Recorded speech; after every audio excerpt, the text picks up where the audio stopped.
काश अगर अन्नू उस दिन उस सैलून में ना जाती तो शायद उसके साथ इतना सब ना होता। हेलो दोस्तों, हमारी आज की कहानी मेरी ही एक फ्रेंड ने मेरे साथ शेयर की थी। वो चाहती थी कि मैं उसकी कहानी पर वीडियो बनाऊं और मुझे भी उसकी कहानी अच्छी लगी तो मैंने भी सोचा क्यों ना उसकी कहानी पर एक वीडियो बनाया ही जाए। उस समय अन्नू की उम्र 17 साल थी। काफी होनहार लड़की थी। वो पढ़ाई में तो अच्छी थी ही, साथ ही में वो घर के हर काम में अपनी मम्मी की मदद किया करती थी। कुल मिलाकर अन्नू की लाइफ में सब कुछ सही चल रहा था। एक दिन वो अपनी मम्मी के साथ मार्केट में कुछ सामान लेने गई। घर आते आते उन्हें शाम हो गई। घर आते ही अन्नू को उसकी एक फ्रेंड का कॉल आया। वो अन्नू को कहती है कि कल उसके घर पर एक छोटी सी पार्टी है और इस बार अन्नू का कोई बहाना नहीं चलेगा, उसे पार्टी में आना ही होगा। तो अन्नू भी हाँ कर देती है। अब जैसा कि लड़कियों का तो रहता ही है कि कहीं भी जाना हो तो मेकअप करना तो जरूरी है, इसलिए अन्नू भी शाम को निकल पड़ती है सैलून के लिए, जहां वो अपने हेयर फिक्स करवाएगी और फेशियल वगैरह करवाएगी। वो अपनी एक फ्रेंड रूही को साथ लेकर जाती है। पर जब वो दोनों सैलून के बाहर पहुंची तो वो देखती हैं कि सैलून तो बंद पड़ा है और उनके एरिया में सिर्फ यही एक सैलून था। अब अन्नू को किसी भी तरह अपने हेयर तो फिक्स करवाने ही थे, तो रूही उसको कहती है कि यही पास ही में एक नया सैलून खुला है, हम वहां चलते हैं। बस फिर क्या था, दोनों निकल पड़ी उस सैलून की ओर। पर अन्नू को कोई आइडिया भी नहीं था कि इस सैलून में जाना उसकी सबसे बड़ी गलती होने वाली है। बाहर से देखने में तो वो सैलून अच्छा ही लग रहा था, पर अंदर से वो सैलून काफी अजीब था। वहां पर बहुत सारी अजीब सी डॉल्स पड़ी थी और उन सभी डॉल्स को देखकर ऐसा लग रहा था कि उन्हें हाथों से बनाया गया हो। सैलून की दीवारों पर अजीब सी ड्राइंग की हुई थी। सिर्फ वो सैलून ही अजीब नहीं था बल्कि उस सैलून की ओनर भी काफी अजीब थी। अन्नू उस सैलून की ओनर को कहती है कि उसे अपने हेयर स्ट्रेट करवाने हैं, तो वो अन्नू को चेयर पे बैठा देती है और वो अन्नू के हेयर को काफी अजीब ही तरीके से छू रही थी और कहती है तुम्हारे हेयर बहुत अच्छे हैं। अन्नू और रूही को उस औरत की हरकतें काफी अजीब लग रही थी। उसके चेहरे को देखकर ऐसा लग रहा था कि मानो उसे कुछ ऐसा मिल गया हो जिसका उसे इंतजार था। खैर, पहले उसने अन्नू के बालों को थोड़ा थोड़ा काटा और फिर उन्हें स्ट्रेट करना शुरू किया। बाल काटते समय वो अन्नू से काफी अजीब सी बातें भी कर रही थी, जैसे कि अन्नू की उम्र क्या है और वो नॉन वेज खाती है या नहीं। अन्नू को कुछ सही नहीं लग रहा था तो वो उसे कहती है कि आप मेरे हेयर जल्दी से फिक्स कर दो, मुझे घर जाना है। फिर वो जल्दी से अन्नू के हेयर फिक्स कर देती है तो अन्नू और रूही तुरंत वहां से निकल लेती हैं। जब अन्नू वहां से जा रही थी तो वो औरत अन्नू को कहती है कि हम जल्दी फिर मिलेंगे। ये सुन अन्नू को अजीब लगा क्योंकि वो तो अब दोबारा कभी भी इस सैलून में आने ही नहीं वाली थी। खैर, वो उसकी बातों पर ज्यादा ध्यान नहीं देती और घर आ गई। अगले दिन अन्नू पार्टी में गई। वहां उसने काफी इंजॉय किया और शाम तक घर आ गई। घर आकर वो काफी थक चुकी थी तो वो सीधा ही अपने रूम में जाकर सो गई। कुछ देर में डिनर का टाइम हो गया और अन्नू के मम्मी पापा ने उसे ये सोचकर नहीं उठाया कि वो थकी हुई है और उसे सोने देते हैं। वैसे भी वो पार्टी में खा पी कर ही आई होगी, तो वो दोनों भी डिनर करके सोने चले गए। करीब रात के 1 बज रहे थे। अन्नू अपने रूम से बाहर निकली और सीधा किचन में चली गई। उसने फ्रिज खोला पर बिना कुछ निकाले ही उसने फ्रिज बंद कर दिया, जबकि वो किचन में खाना खाने ही तो आई थी और फ्रिज में सब खाने का सामान पड़ा था। लेकिन उसने फ्रिज में से कुछ भी नहीं निकाला। तभी उसकी नजर सिंक में पड़े गंदे बर्तनों पर गई। वो उन गंदे बर्तनों के पास गई और उन्हें चाटने लगी। फिर वो किचन से बाहर निकली और घर की छत पर चली गई। वो छत के ऊपर अपने पैरों को नीचे लटका कर बैठ गई और जाहिर सी बात है, अगर कोई आधी रात को किसी की छत पर किसी को ऐसे बैठे देखेगा तो उस बंदे की चड्डी तो गीली होगी ही। और ऐसा ही कुछ हुआ अन्नू के घर के सामने रहने वाले उनके पड़ोसी के साथ। आधी रात को उनका पड़ोसी छत पर सुट्टा फूकने आया, पर जब उसने सामने वाली छत पर किसी को ऐसे बैठे देखा तो वो तुरंत अपनी बीड़ी को वहीं पर फेंक कर नीचे भाग गया। उसने अपनी पत्नी को उठाया और उसे सब बताने लगा। पहले तो उसकी पत्नी बोली कि आप इतनी रात गए छत पर क्या क्या करने गए थे। अब बेचारा उल्टा वही फंस गया। तो उसने कहा मुझे नींद नहीं आ रही थी तो मैं ऐसे ही छत पर टहलने चला गया, पर तुम मेरी छोड़ो। तो वो दोनों अपनी छत पर गए तो उसकी पत्नी ने भी देखा कि हाँ उनके पड़ोसी की छत पर कोई बैठा है। तो उसने अन्नू की मम्मी को कॉल किया। पहले तो उन्होंने फोन नहीं उठाया क्योंकि वो दोनों तो सो रहे थे, लेकिन 2-3 बार कॉल करने पर उनकी नींद खुली और उन्होंने कॉल उठा लिया और उसने अन्नू की मम्मी को बताया कि उनकी छत पर कोई बैठा है। अन्नू की मम्मी ने अन्नू के पापा को उठाया तो वो दोनों पहले तो भागकर अन्नू के रूम में गए। उन्होंने देखा कि अन्नू तो रूम में है ही नहीं। फिर वो छत पर गए जहां अन्नू छत की दीवार पर पैर नीचे लटकाकर बैठी हुई थी।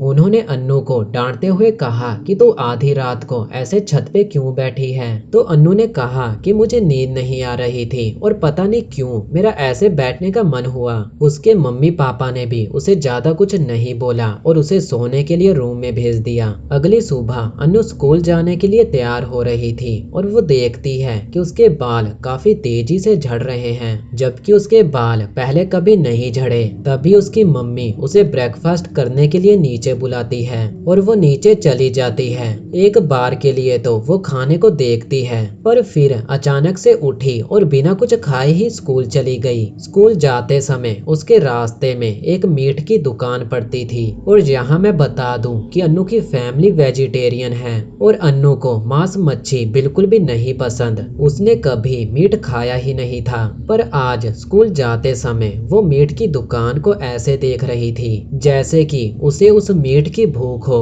उसके चेहरे से ही पता चल रहा था कि उसे वो मीट खाना है, पर बस वो उस मीट की दुकान को देखते देखते ही वहां से चली गई। इधर अन्नू के पापा काम पर जाने के लिए तैयार हो रहे थे। तभी वो देखते हैं कि उनकी सभी शर्ट पर लिपस्टिक लगी हुई है।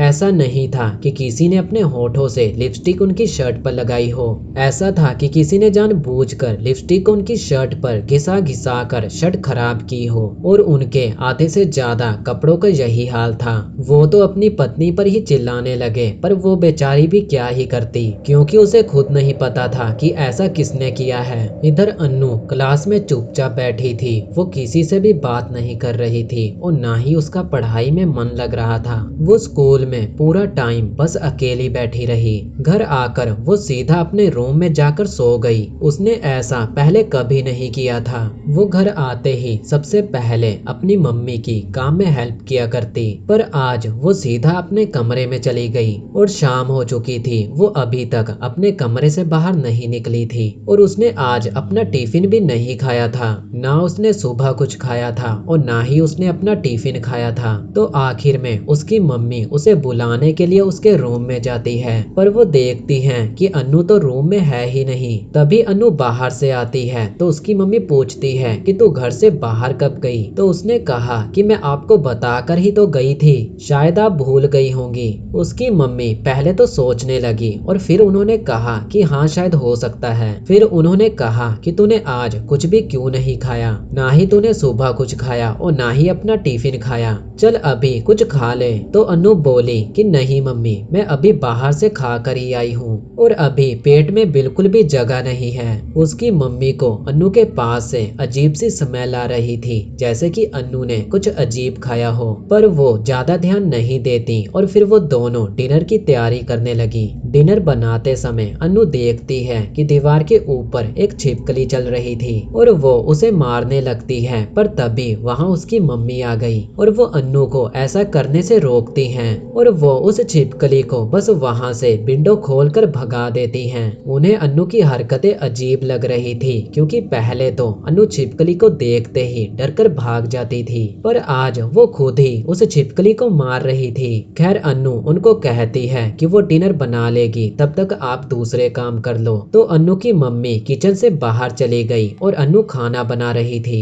रात में सभी डिनर करने के लिए बैठे और यहाँ अन्नू डिनर करने के लिए कुछ ज्यादा ही एक्साइटेड लग रही थी, जबकि सुबह तो वो खाने को देखते ही भाग गई थी। अन्नू की मम्मी खाना परोस रही थी, तभी वो देखती हैं कि खाने में छिपकली मरी हुई है। वो डर कर बर्तन को दूर फेंक देती हैं। अन्नू और उसके पापा भी देखते हैं कि खाने में छिपकली मरी हुई है, तो उसके पापा उल्टा उसकी मम्मी पर ही चिल्लाने लगते हैं कि तुमसे कपड़े नहीं संभाले जाते, ठीक से खाना नहीं बनाया जाता और अन्नू की मम्मी को समझ ही नहीं आ रहा था कि आखिर ये सब क्या हो रहा है। असल में ये सब अन्नू कर रही थी। स्कूल जाने से पहले उसने अपने पापा की शर्ट खराब की। वो खाना इसलिए नहीं खा रही थी क्योंकि उसका मांस खाने का मन था और शाम को वो उसी मीट की दुकान पर गई थी जिसे वो सुबह स्कूल जाते समय देख रही थी और वहां जाकर उसने मीट खाया था। इसीलिए अन्नू की मम्मी को उसके पास से अजीब सी स्मेल आ रही थी